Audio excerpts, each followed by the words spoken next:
Assalamualaikum warahmatullahi wabarakatuh.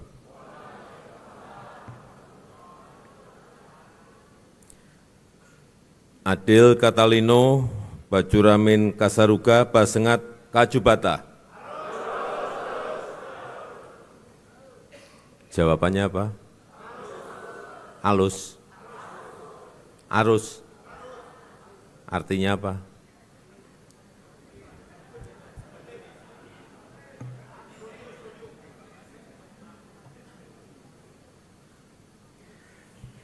Yang saya hormati para Menteri Kabinet Indonesia Maju, hadir bersama saya Pak Menko PMK, Pak Menteri Sekretaris Negara, Pak Menteri Investasi, Bapak Menteri Olahraga, Pemuda dan Olahraga, yang saya hormati senior-senior AMI, Bapak Akbar Tanjung, beserta Ibu, Bapak Anas Urbaningrum,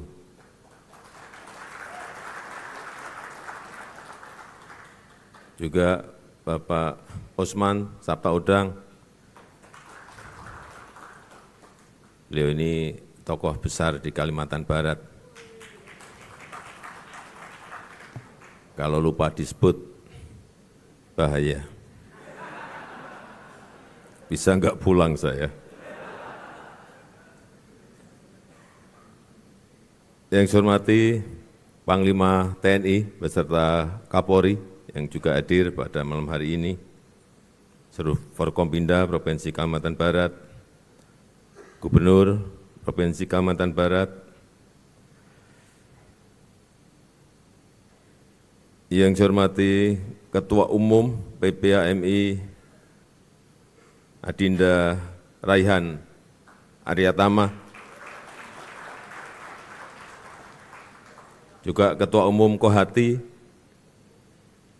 dari Umiroh Fauziah,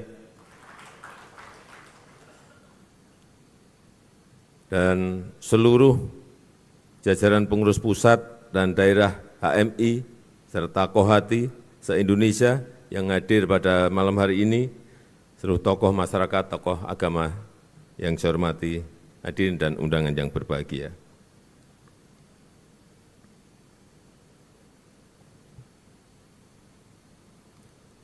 Kemarin saya terbang ke Papua, tepatnya ke Biak.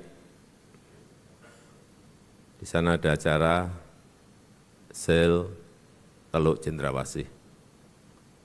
Dari Biak, saya terbang ke Fakfak untuk peletakan batu pertama pembangunan industri pupuk Fakfak yang berada di kawasan timur, yang memang belum ada industrinya di wilayah Indonesia bagian timur. Dari Fakfak, kemudian terbang ke Teluk Bintuni untuk meresmikan industri LNG train ketiga tangguh di Teluk Bintuni. Dan dari Teluk Bintuni, ini pakai heli, balik lagi ke Kabupaten Fakfak, kemudian terbang ke Kabupaten Sorong untuk juga peletakan batu pertama rumah sakit Muhammadiyah yang berada di Sorong. Dari Sorong, sore tadi saya terbang ke Kalimantan Barat untuk memenuhi undangan HMI dan Kohati.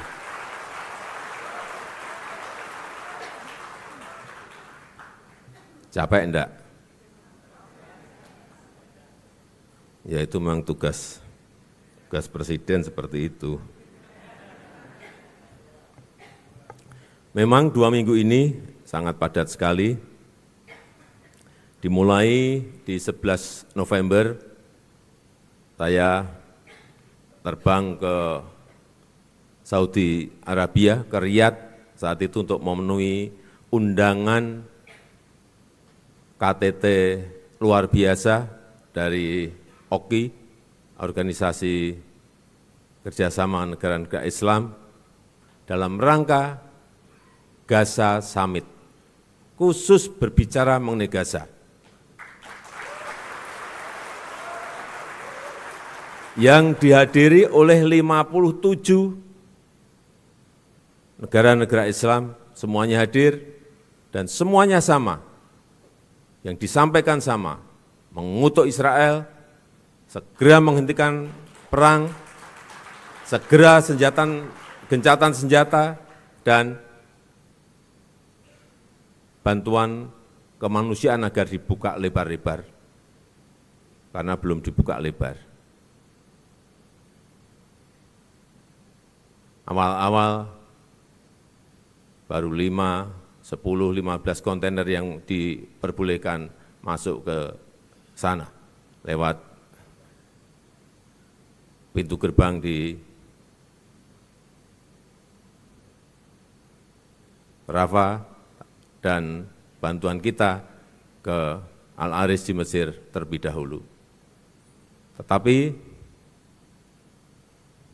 dengan desakan yang kita berikan, sekarang sudah bisa mencapai kurang lebih 100 kontainer per hari yang bisa masuk ke Gaza.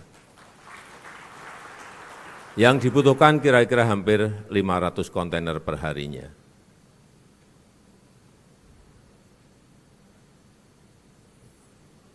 Dari Gaza Summit yang di Saudi Arabia, kita terpilih dari 5 negara untuk menyelesaikan urusan yang berkaitan dengan Gaza ini. Indonesia dari 57 negara tadi, Mesir, Saudi Arabia, Negria, dan Jordania. Dan saya juga menyampaikan secara khusus langsung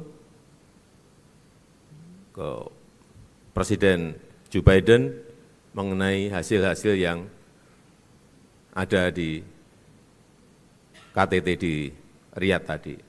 Saya sampaikan apa adanya. Ini.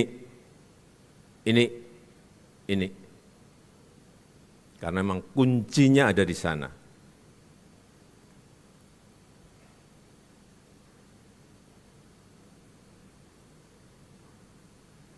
Kemudian juga saya sampaikan sekali lagi, setelah saya sampaikan di Gedung Putih, saya sampaikan lagi di KTT APEC, juga hal yang sama. Supaya semuanya mendengar betapa penderitaan di Gaza ini sebuah penderitaan yang luar biasa kalau kita baca hampir setiap hari berita-berita yang ada. Yang meninggal sudah lebih dari 15.000. 60% adalah wanita dan anak-anak yang tidak tahu apa-apa. Inilah perang yang kadang-kadang kita kalau berpikir dalam dunia yang sangat modern seperti ini, masih ada perang. Di Ukraina, tambah lagi di Gaza. Inilah situasi geopolitik yang kita hadapi pada saat awal-awal perang di Ukraina. Kita tenang-tenang karena merasa perangnya di negara yang sangat jauh dari kita. Tetapi ternyata perang di sana juga berdampak kepada kita. Dampaknya adalah harga gandum naik. Harga pupuk naik karena ternyata bahan pupuk yang kita produksi di Indonesia, bahan bakunya berasal dari Ukraina dan Rusia. Gandum, 11 juta ton gandum yang kita impor, 30% itu berasal dari Ukraina dan dari Rusia. Saat saya bertemu dengan Presiden Zelensky, Presiden Zelensky menyampaikan stok gandum yang ada di Ukraina ada 77 juta ton, berhenti dan tidak bisa keluar kemana-mana. Artinya negara-negara yang membutuhkan gandum itu menjadi tidak ada. Ketemu Presiden Putin menyampaikan hal yang sama. Presiden Jokowi, di Rusia sekarang ini ada stok kurang lebih 130 juta ton, berhenti dan tidak bisa dikirim ke negara lain yang biasanya membutuhkan. Artinya total sudah 207 juta ton gandum yang tidak bisa keluar dari Ukraina dan Rusia. Betapa kelihatannya perangnya di sana, tapi semua negara merasakan karena harga gandum naik, harga pupuk naik, karena akibat perang. Yang kita juga tidak tahu, di Gaza, kalau perangnya ini tidak segera berhenti, imbasnya bisa ke seluruh negara di dunia. Yang kita takutkan, perangnya kalau melebar, bukan hanya Israel dan Palestina, tapi nanti dengan Hizbullah berarti di Lebanon, dengan Houthi nanti di Yaman, dengan ISIS di Syria, tambah lagi dengan Iran. Problemnya adalah bukan perangnya di sana, tapi harga minyak akan naik. Kalau naiknya hanya 1% enggak apa-apa. Kalau perang itu betul-betul melebar, kita enggak tahu harga minyak akan sampai jatuh di harga berapa. Kalau harga minyak naik, artinya seluruh harga barang-barang juga akan ikut naik.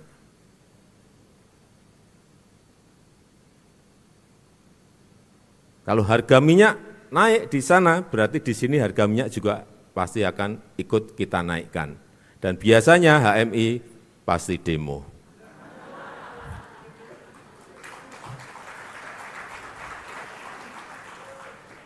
Enggak apa-apa, itu kan menyampaikan aspirasi. Betapa kalau ada sebuah kenaikan harga minyak, semua harga pasti akan ikut naik. Dunia ini kan belum pulih, dari pandemi belum pulih. Kita alhamdulillah sudah pulih dari sisi kesehatan, juga sudah pulih dari sisi ekonomi. Ini patut kita syukuri. Coba negara lain, bayangkan negara lain. Pandeminya, kesehatannya bisa diselesaikan, tapi ekonominya tidak bisa diselesaikan. Ada 96 negara saat ini yang masuk menjadi pasiennya IMF. 96 negara. Inilah kondisi-kondisi yang ingin saya sampaikan, karena ini ada tantangan ke depan kita. Tantangan kita ke depan yang paling banyak adalah tantangan eksternal yang harus dihadapi oleh pemimpin ke depan. Dan kepemimpinan ke depan sangat-sangat menentukan. Di tahun 2024, tahun 2029, tahun 2034, itu sangat menentukan negara kita bisa melompat menjadi negara maju atau tidak. Biasanya dalam sebuah peradaban negara itu hanya ada satu kali kesempatan. Kalau tidak bisa menggunakan kesempatan itu, sulit bagi sebuah negara untuk masuk ke jajaran negara maju. Peluang kita ada, kesempatan kita ada, opportunity-nya ada, tapi juga tantangannya sangat banyak.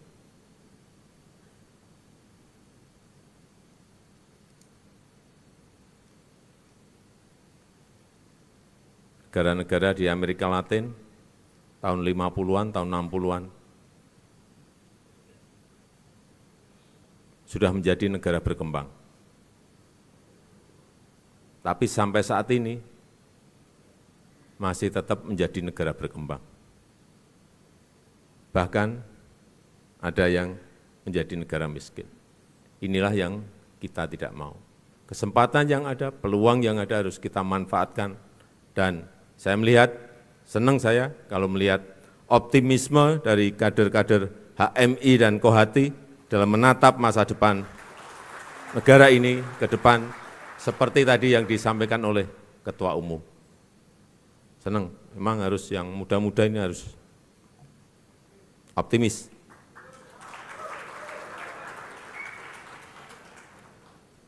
Ada tantangan, kita ketahui, tapi tidak usah pesimis, tidak usah takut, tidak usah khawatir.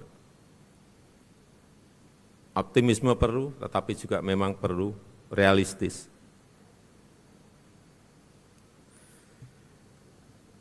Jangan sampai kemajuan yang telah ada, yang telah terbangun ini menjadi sia-sia karena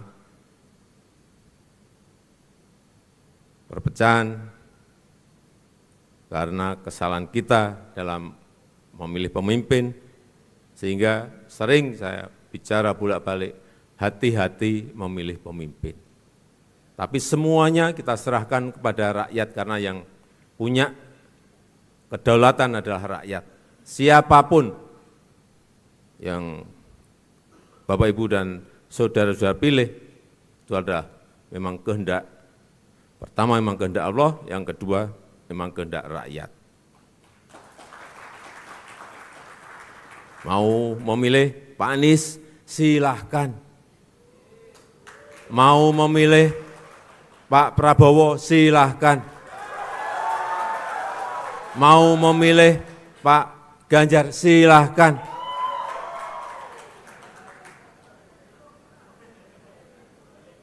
Karena asal jangan memilih Pak Bahlil.